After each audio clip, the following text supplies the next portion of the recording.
ईशा, हाँ। इतना क्या सोच रही है?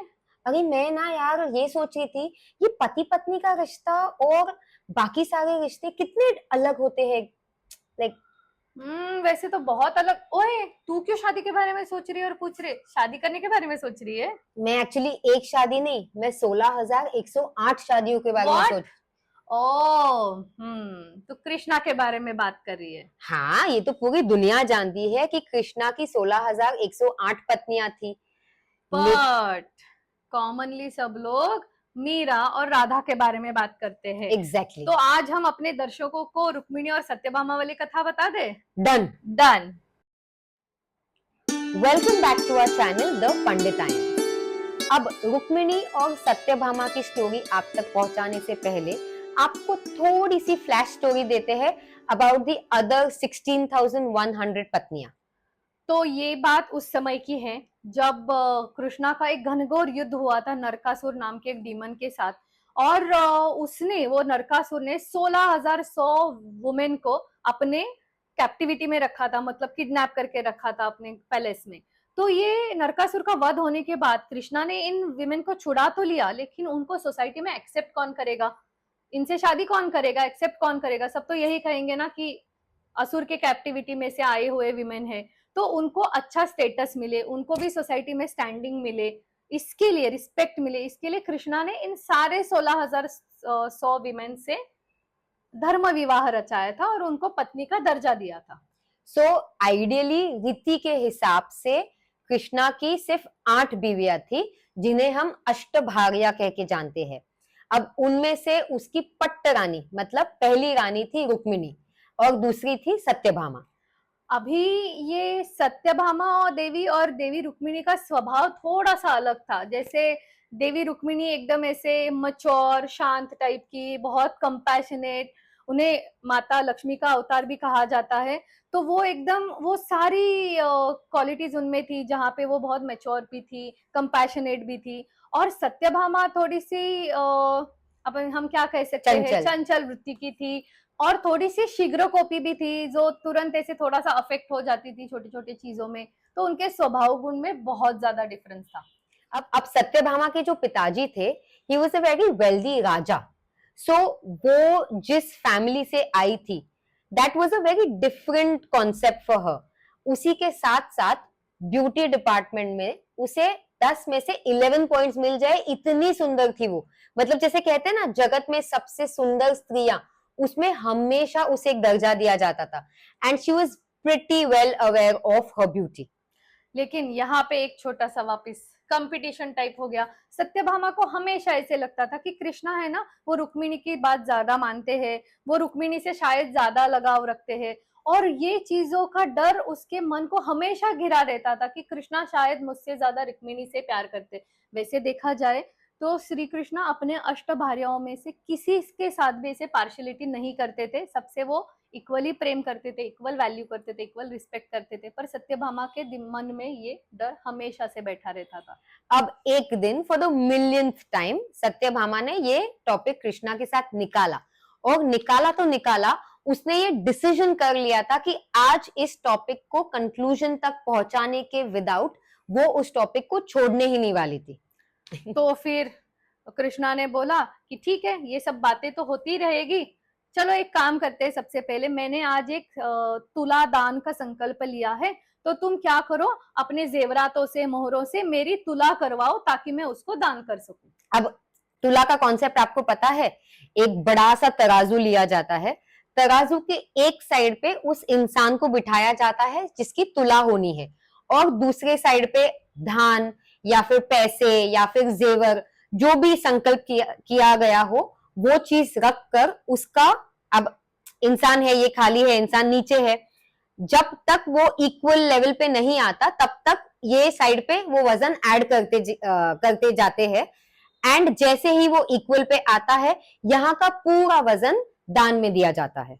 करेक्ट। तो अभी सत्यभामा ने सोचा कि okay, this is a good opportunity, हाँ हाँ, व्हाई नॉट, गुड संकल्प, रादर दान करना तो पुण्य का काम है। तो शी रेडीली एक्सेप्टेड। प्लस उसको ये भी था कि मैं इससे कृष्णा का दिल भी जीत लूंगी। अब तराजू का अरेंजमेंट हो गया, लोगों को न्योता भेजा गया, और पूरे सेलिब्रेशन के माहौल के बीच में उस महल में कृष्णा को उस तराजू के एक साइड पे बिठा दिया गया। अभी सत्यभामा इज इंटेलिजेंट, वैसे उसने कैलकुलेट किया कि कितना धन मोहरे रखने हैं और उतने उसने अपने तिजोरी से रूम से मंगवाए और उतना उसने कृष्णा के साइड वाले तराजू के पोर्शन में रख दिया। बट एक्सपेक्टेशन तो ये है ना कि अपने को आइडिया है कि वजन कितना है, उसने रखा है, लेकिन ये तराजू थोड़ा भी नहीं हिल रहा था।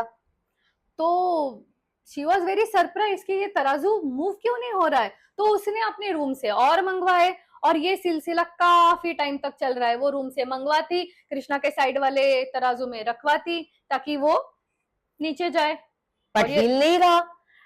अब ऐसे करते करते उसकी तिजोरी जो उस महल में थी वो खाली हो गई। ऑलमोस्ट फ्रस्ट्रेशन में आकर उसने जो पहने हुए जेवर थे वो भी निकाल कर डाल दिए, फिर भी नथिंग डूइंग, वो तराजू वैसा का वैसा ही रहा, हिला ही नहीं।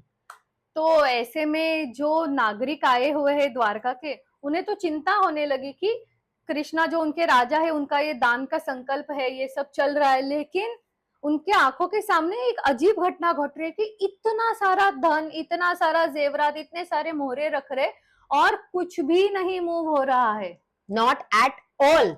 अब ऐसे टाइम में क्या करते सब लोग?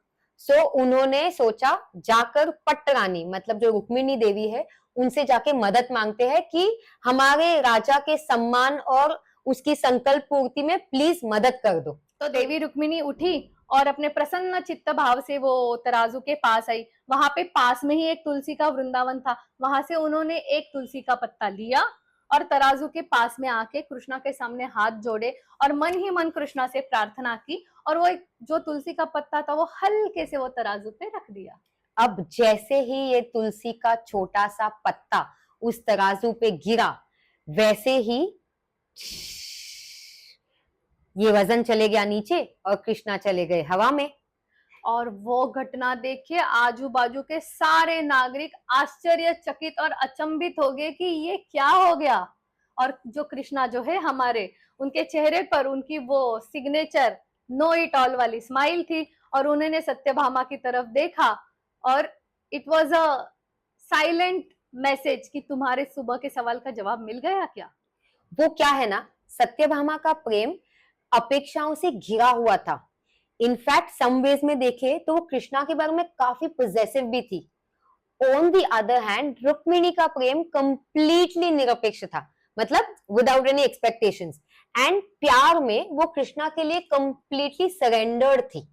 राइट और इस इंसिडेंट से सत्यभामा ने अपने लिए प्यार के बारे में बहुत इंपॉर्टेंट सीख तो ले ही ली और वो इंटेलिजेंट थी, अच्छी थी, कृष्णा से प्रेम भी करती थी, तो उन्होंने अपने स्वभाव में, आचार में, विचार में वैसे चेंजेस भी लाए। देखो, प्यार के बारे में सत्यभामा को जो सीख लेनी थी वो तो उसने ले ली, बट मुझे ऐसे लगता है कि इस स्टोरी से हम और आप काफी और कुछ सीख सकते हैं। राइट तो देखा जाए तो वैसे एक जगह पे तराजू में देखो इतने सारे मौल्यवान जेवरात, मोहरा, ये सारी चीजें थी, लेकिन तुलसी जैसे एक हम्बल ऑफरिंग से वो तराजू मूव हुआ, कृष्ण मतलब हमारे भगवान प्रसन्न हुए।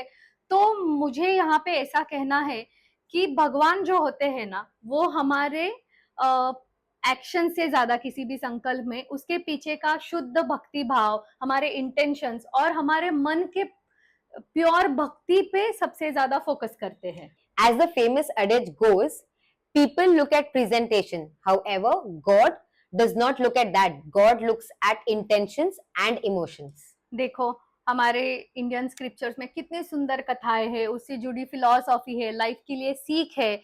इन सारे स्क्रिप्चर्स में हम दोनों का तो आई एम श्योर आपका भी ऐसा पूरा विश्वास है कि ये स्क्रिप्चर्स में हमारे आज के मॉडर्न जग के, इस कलयुग के सारे सवालों के जवाब छुपे हुए। हमें सिर्फ हमारा दृष्टिकोण जो है उस हिसाब से डेवलप करना है, वो भी ओपन माइंड से।